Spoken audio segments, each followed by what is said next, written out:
Assalamualaikum warahmatullahi wabarakatuh. Alhamdulillahi rabbil alamin. Wabihi nasta'inu ala umuri dunya waddin. Salatullahi wa salamu alaihi wa ala alihi wa ashabihi wa man istanna bi sunnati ila yaumiddin, amma ba'du. Wahai adik-adikku yang saya cintai karena Allah Subhanahu wa taala,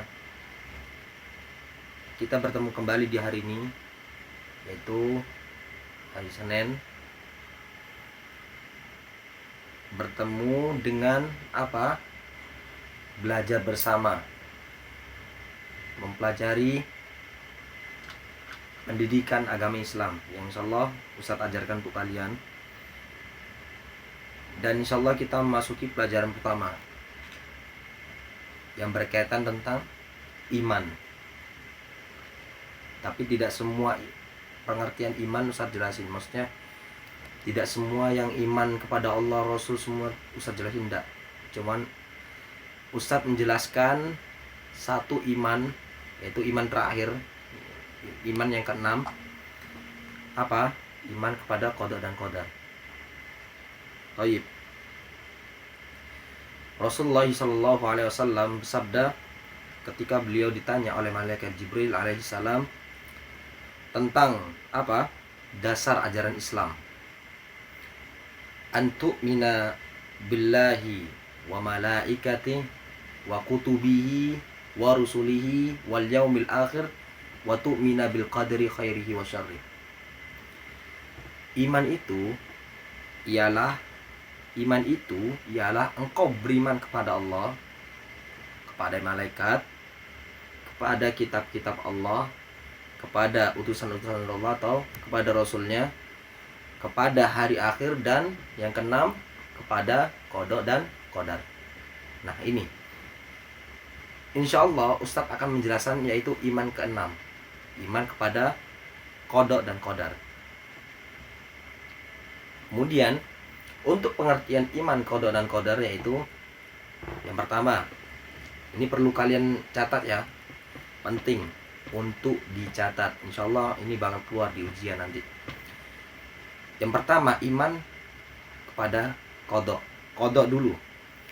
Qada artinya adalah apa? Keputusan yang telah Allah tetapkan pada zaman apa? Azali. Keputusan yang telah ditetapkan sama Allah, ditetapkan oleh Allah Subhanahu wa taala pada zaman azali. Itu adalah qada. Perlu kalian ingat ya. Ustadz ulangi lagi. Pengertian qada yaitu keputusan yang telah Allah tetapkan pada zaman apa? Azali. Sudah kalian mencatat? Kemudian yang kedua, nih, pengertian dari qadar. Apa sih yang dimaksud qadar itu? Tadi kan untuk qadanya, sekarang qadar. Apa sih yang dimaksud qadar itu? Qadar itu artinya terjadinya sesuatu yang sesuai dengan apa? Dengan keputusan Allah Subhanahu wa taala. Terjadinya sesuatu yang sesuai dengan keputusan Allah Subhanahu wa taala. Itu yang namanya qadar. Nah, Ustadz ulangi lagi ya. Qada apa tadi? Qada yaitu keputusan yang telah ditetapkan oleh Allah Subhanahu wa taala pada zaman azali. Itu adalah qada. Kemudian qadar adalah terjadinya sesuatu, bukan keputusan lagi ya. Terjadinya sesuatu yang sesuai dengan apa? Kehendak Allah. Sesuai dengan keputusan Allah Subhanahu wa taala. Contohnya apa? Tsunami, banjir, atau lebih mudahnya lagi di zaman sekarang, di tahun sekarang, yaitu apa? Pandemi COVID-19. Pandemi COVID-19. itu takdir Allah, kadar Allah ya, kadar Allah ya. Jadi semua itu udah ditetapkan sama Allah. Itu terjadinya sesuatu yang telah Allah tetapkan, sesuai yang telah Allah putuskan. Itu adalah qadar. Kemudian qada dan qadar sering disebut istilah apa? Takdir. Qada, ini yang penting ya, kalian catat. Qada dan qadar itu sering disebut dengan istilah apa? Takdir. Takdir. Jadi kita ya pasrah, ini udah takdir Allah, ya kan? Kita harus mengimani. Mau nggak mau kita harus tetap mengimani. Ya, seperti sekarang musim corona, pandemi, itu udah takdir Allah, ketetapan Allah dan keputusan Allah juga. Mau nggak mau ya kita harus mengimani.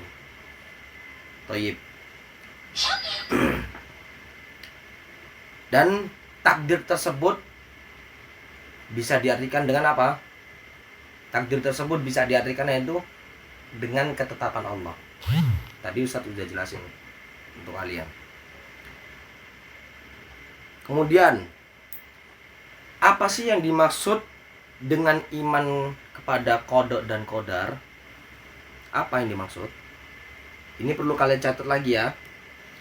Yang dimaksud iman kepada qada dan qadar yaitu meyakini bahwa segala sesuatu yang ada di bumi ini adalah merupakan ketetapan Allah Azza wa Jal. Segala sesuatu yang terjadi di alam semesta ini merupakan keputusan siapa? Keputusan Allah Azza wa Jal, keputusan Allah Subhanahu wa Ta'ala, bukan keputusan manusia. Yang dimana Allah Subhanahu wa Ta'ala telah menggariskannya pada 50 tahun ribu sebelum langit dan bumi diciptakan. Ustadz ulangi ya. Ustadz ulangi. Apa sih yang dimaksud iman kepada qada dan qadar tersebut? Iman kepada qada dan qadar yaitu meyakini bahwa segala sesuatu yang terjadi di alam semesta ini merupakan suatu keputusan Allah Azza wa Jalla, suatu keputusan Allah Subhanahu wa Ta'ala, yang dimana Allah telah menggariskannya, yang telah digariskannya apa? Pada 50.000 tahun sebelum diciptanya apa? Langit dan bumi. Itu adalah maksud dari iman qada dan qadar. Harus diingat-ingat ya, kalau bisa dicatat. Kemudian Rasulullah Shallallahu Alaihi Wasallam bersabda, ketika Rasulullah ditanya oleh malaikat Jibril tentang apa? Tentang dasar ajaran Islam. Yang tadi Ustadz udah jelasin di pertama kali setelah muqaddimah, yaitu apa?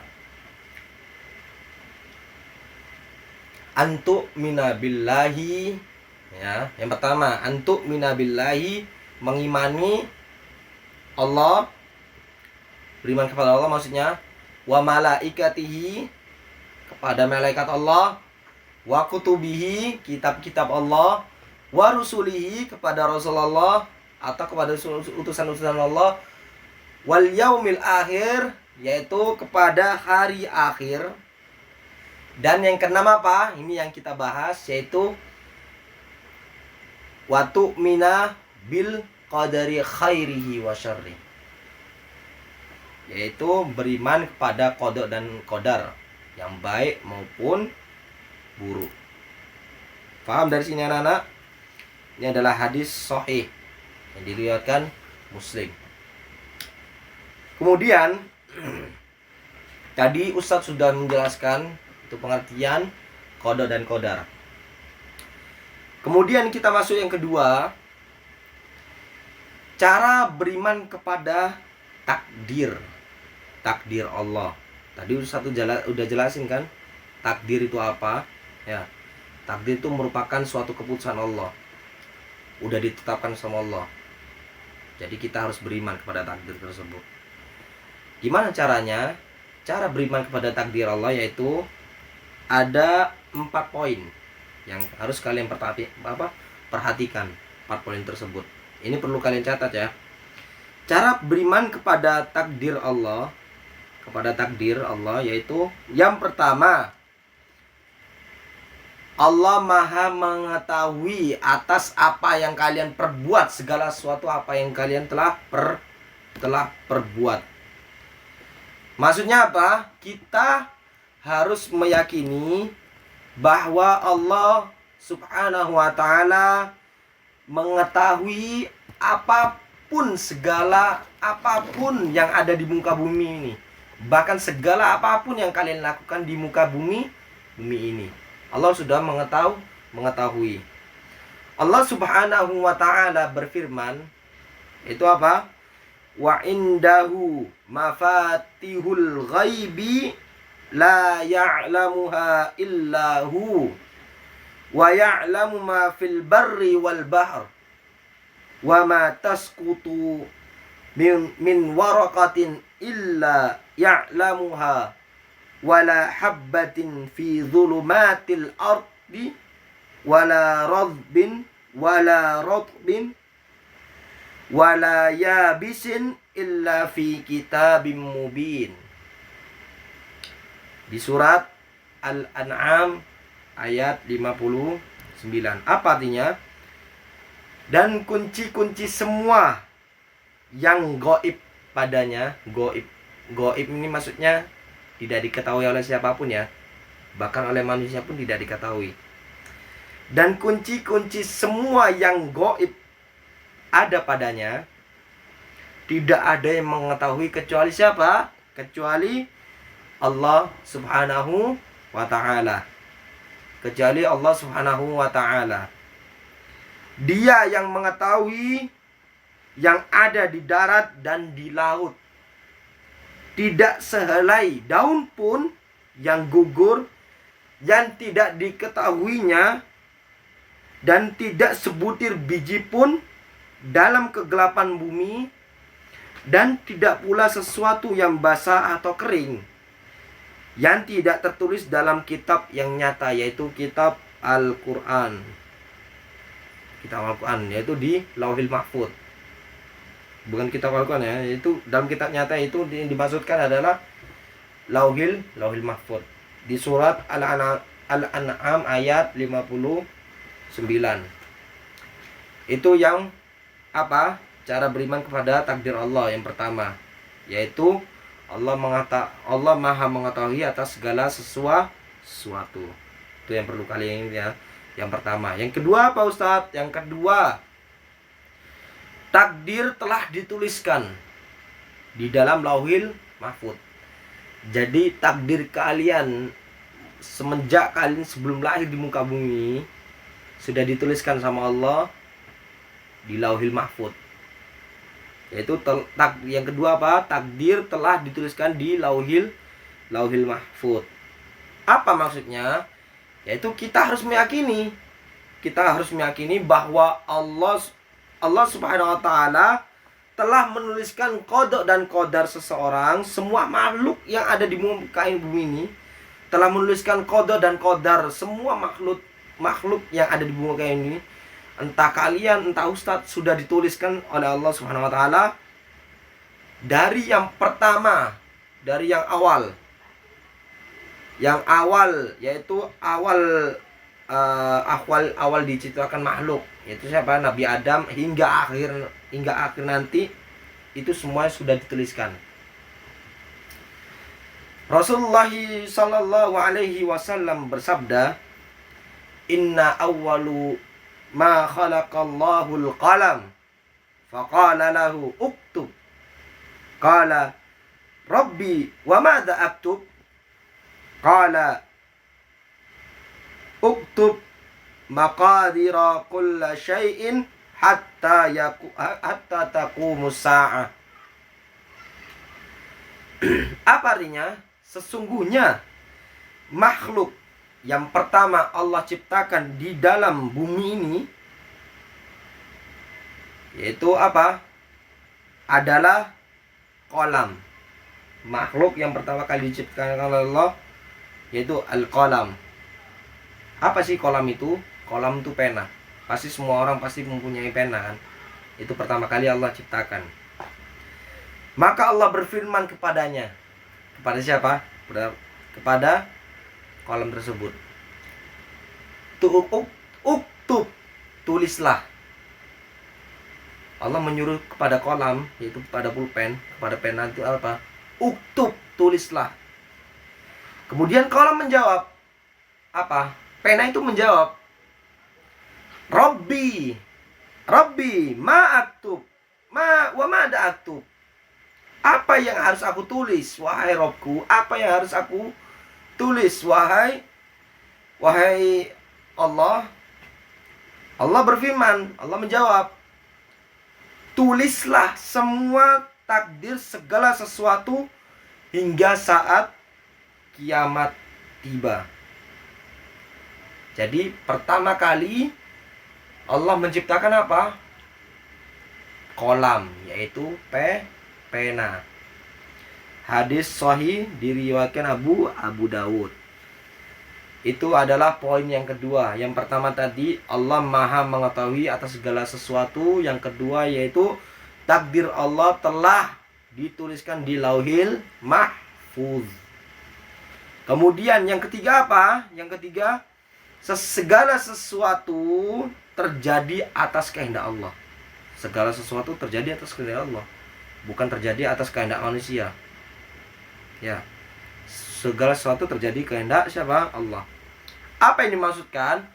Kita juga mengimani bahwa apa? Bahwa semua peristiwa yang ada di muka bumi ini terjadi atas kehendak siapa? Kehendak Allah Subhanahu wa ta'ala. Jika Allah menghendaki, ya terjadi. Jika Allah menghendaki, semua bakal terjadi. Bahkan menghancurkan bumi ini dalam sekejap pun bisa terjadi. Ya. Maka tidak ada satupun yang bisa menghalangi apa? Keputusan Allah atau kehendak Allah Subhanahu wa taala. Innama amruhu idza arada syai'an ayyakula lahu kun fayakun. Nah, ini yang dimaksudkan. Sesungguhnya perintah Allah apabila Dia menghendaki sesuatu tersebut, hanyalah berkata kepadanya kun fayakun. Apa kun fayakun? Jadilah maka terjadi. Jadilah maka terjadi. Ya, kun fayakun. Nah, itu di surat apa? Di surat Yasin ayat keberapa? Ke-82. Itu adalah penjelasan yang keberapa? Ketiga, yaitu di surat Yasin ayat 82. Penjelasan ketiga yaitu apa? Segala sesuatu terjadi atas kehendak siapa? Kehendak Allah Subhanahu wa ta'ala. Kemudian yang keempat apa? Yang terakhir nih, yang keempat yaitu segala sesuatu adalah ciptaan Allah, bukan ciptaan makhluk. Bahkan robot pun yang diciptakan oleh manusia itu adalah sesungguhnya ciptaan Allah juga. Karena siapa? Karena otak manusia dan otak ini adalah ciptaan Allah Subhanahu wa taala. Apa yang dimaksud segala sesuatu adalah ciptaan Allah? Itu kita pun wajib meyakini bahwa segala sesuatu itu merupakan ciptaan siapa? Ciptaan Allah Subhanahu wa ta'ala. Bahkan ustadz pun adalah ciptaan Allah. Bahkan kalian juga ciptaan Allah. Alladzi lahu mulkus samawati wal ard walam yattakhidz walada walam yakul lahu syarikun fil mulki wa khalaqa kulla syai'in faqaddarahu taqdira. Apa artinya? Yang kepunyaannya lah kerajaan langit dan bumi, dan dia tidak mempunyai anak. Ingat ya, Allah tidak beranak dan tidak menganakkan. Lam yalid wa lam yulad di surat Al-Ikhlas. Qul huwallahu ahad, Allahus samad, lam yalid wa lam yulad wa lam yakul lahu kufuwan ahad. Ya. Dan dia tidak mempunyai anak dan tidak ada sekutu baginya dalam kekuasaan Allah pastinya ya. Dan dia telah menciptakan segala sesuatu. Bumi, langit itu semua ciptaan Allah. Dan dia menetapkan ukuran-ukurannya, yaitu ukuran yang dimaksudkan di sini yaitu takdir. Takdir dengan sangat tepat. Surat Al-Furqan ayat keberapa? Ayat ke-2. Itu adalah macam-macam cara beriman kepada takdir Allah Subhanahu wa ta'ala, yaitu ada 4. Apa yang pertama? Allah Maha mengetahui segala sesuatu. Yang kedua apa? Takdir yang telah dituliskan di dalam Lauhil Mahfuz. Kemudian yang ketiga apa? Segala sesuatu terjadi atas kehendak siapa? Kehendak Allah Subhanahu wa ta'ala. Kemudian yang keempat adalah segala sesuatu adalah ciptaan siapa? Ciptaan Allah Subhanahu wa ta'ala. Kemudian bagian ketiga ini, yang C, terakhir, yaitu apa? Manfaat beriman kepada takdir Allah. Pasti ada manfaatnya. Orang beriman kepada takdir Allah itu ada manfaatnya. Apa sih manfaat tersebut? Manfaat yang pertama yaitu senantiasa dekat dengan Allah. Kalau kita selama hidup kita beriman, meyakini dengan takdir Allah, meyakini dengan keputusan Allah, pasti kita selalu dekat dengan Allah. Loh, kenapa seperti itu, Ustaz? Orang yang beriman kepada qada dan qadar akan senantiasa dekat dengan Allah Subhanahu wa ta'ala. Sebab ia yakin bahwa segala sesuatu yang ia butuhkan berada dalam genggaman Allah Subhanahu wa ta'ala. Sehingga ia bersandar hanya kepada siapa? Kepada Allah Subhanahu wa ta'ala, dan tidak ada selain Allah. Berbeda dengan orang yang dia tidak mengimani, tidak beriman kepada takdir Allah. Orang itu akan menyandarkan kepada siapa? Menyandarkan kepada makhluk Allah, kepada syaitan, kepada benda-benda keramat. Itu orang yang tidak beriman kepada siapa? Kepada Allah. Bahkan sering kita dapatkan di zaman sekarang, yaitu kebanyakan orang-orang minta berdoa di depan kuburan, yaitu di depan orang yang sudah meninggal. Itu sama seperti orang yang beriman tidak percaya dengan beriman dengan takdir Allah, yaitu meminta sesuatu tidak pada tempatnya. Seharusnya orang yang membutuhkan pertolongan pasti dia mintakan kepada siapa? Kepada Allah Subhanahu wa ta'ala. Karena dia percaya bahwasanya Allah bakal mentakdirkan dan mengabulkan apa yang ingin kita inginkan. Itu adalah apa?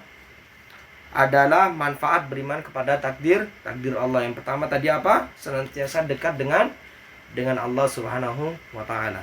Kemudian ini perlu kalian catat semua ya. Kemudian yang kedua apa? Bersabar dan tenang ketika menghadapi sebuah cobaan atau musibah. Apalagi di musim pandemi seperti ini. Kalau kita beriman kepada takdir Allah, kita itu pasti bakal bersabar, tenang. Dengan apa? Dengan cara juga bertawakal, berdoa, tuh, pasti. Tapi di sini yang kedua disebutkan bersabar dan tenang ketika kita mendapatkan musibah atau cobaan. Apalagi di musim pandemi ini, di musim pandemi COVID-19, yaitu kita melawan virus corona.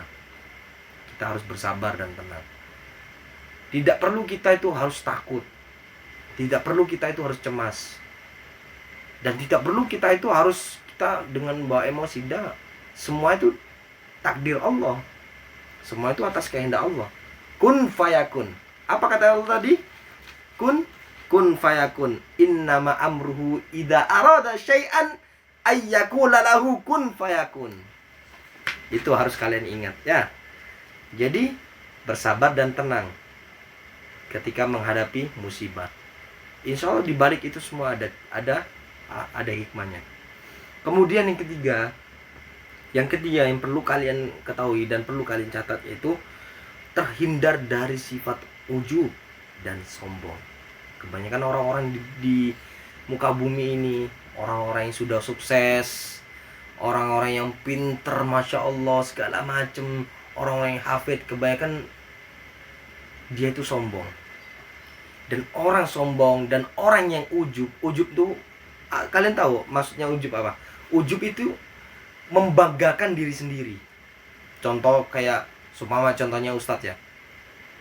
Ustadz dengan mempunyai wajah tampan, Ustadz membanggakan diri sendiri. Ustadz bilang kepada para wanita, "Oh, aneh, aku itu loh orang tampan sedunia. Seperti artis-artis di dunia maya." Untuk apa kita ujub? Kita tidak perlu ujub. Semua yang kita punya itu milik Allah. Bahkan mulai dari ujung rambut sampai ujung kaki, semua itu hanya milik Allah Subhanahu wa taala. Tidak perlu kita sombongkan apa yang kita sombongkan. Bahkan kekayaan yang perlu kita pamerkan, tidak usah kita pamerkan kekayaan. Kekayaan itu hanya titipan Allah semata, sementara di dunia. Ingat, semua apapun yang kalian lakukan di bumi ini, di muka bumi ini, pasti ada pertanggungjawaban, ada hisabnya. Hati-hati. Kalian punya kekayaan yang masya Allah luar biasa, banyak uang, harta segala macam, dan bahkan bisa sampai 7 keturunan pun. Ingat, hati-hati. Pasti suatu saat nanti Allah bakal bertanya kepada kalian, untuk apa? Untuk apa harta kalian di muka bumi? Untuk apa harta kalian waktu kalian hidup di bumi itu? Hati-hati. Semua ada pertanggungjawaban. Nah, itu adalah apa? Manfaat dari beriman kepada takdir Allah yang ketiga. Kemudian yang keempat, menumbuhkan semangat hidup dan keberanian. Jadi kalau kita beriman kepada takdir Allah, itu akan tumbuh dalam semangat hidup. Maksudnya semangat hidup apa? Semangat dalam beribadah kepada Allah. Dan berani di sini yang dimaksudkan berani menghadapi kematian. Semua orang itu pasti kembali kepada Allah. Kita semua itu milik Allah. Ya. Tidak perlu kalian takut dengan kematian, tidak perlu. Apalagi dengan zaman sekarang, banyak orang bikin status innalillahi wa inna ilaihi raji'un. Tidak perlu kalian takut. Semua itu pasti bakal kembali kepada pemiliknya. Tidak bakal Allah melepas gitu aja. Tidak. Kamu bakal kembali kepada aku. Kamu itu milikku. Bakal kembali lagi. Itu kata Allah. Jadi tidak perlu kita takut. Itu adalah ciri-ciri orang yang apa? Orang yang beriman. Manfaat dari orang yang beriman kepada takdir Allah Subhanahu wa taala. Itu yang keempat. Kemudian yang kelima, yaitu tidak mudah putus asa. Kebanyakan orang di dunia ini dia itu putus asa dalam segi apa? Banyak hal putus asa. Contoh di masa pandemi seperti ini, orang yang dulunya sebelum masa pandemi dia masya Allah gajinya banyak, kemudian waktu pandemi di PHK terus kemudian apa? Putus asa dengan apa? Bunuh diri. Untuk apa bunuh diri? Untuk apa? Bahkan kelakuan seperti itu adalah kelakuan yang sangat-sangat dibenci oleh Allah Subhanahu wa taala. Allah tidak menginginkan orang yang berputus asa, tidak menginginkan orang seperti itu. Ingat ya, tidak menginginkan orang seperti itu. Kalau kita beriman kepada takdir Allah, insya Allah kita tidak mudah untuk berputus asa. Itu adalah yang kelima. Kemudian yang terakhir yang perlu kalian ketahui, yang terakhir ini adalah menghilangkan sifat hasad. Manfaat dari iman kepada takdir Allah itu menghilangkan sifat hasad. Apa sih hasad itu? Hasad tuh kayak dengki, iri. Kayak contohnya, kita tuh tidak bahagia melihat orang itu bahagia. Kayak contohnya ya, Ustadz Ahmad dikasih sama kepala sekolah uang 100.000 ya. Kemudian kita hasad dalam hati, Ahmad aja dikasih uang, saya enggak. Itu tidak boleh seperti itu. Penyakit hasad itu sangat bahaya, wahai anak-anak, bahaya banget. Maka jangan sampai penyakit hasad itu, atau enggak contoh yang lain, hasad yang lain ya, contoh yang lain. Pintar, dalam masalah pintar, ada anak si A dan B. Anak yang si A ini pintar dalam masalah ilmu, dan yang B ini biasa-biasa aja. Kemudian anak yang si A ini sangat-sangat disanjung sama siapa? Sama gurunya, sangat-sangat diperhatikan. Tapi yang si B ini punya hasad, jadi dia itu melakukan sesuatu yang melanggar syariat Allah agar celaka si A ini. Itu tidak boleh. Makanya semoga Allah menghindari, menjauhkan dari kita semua itu sifat hasad.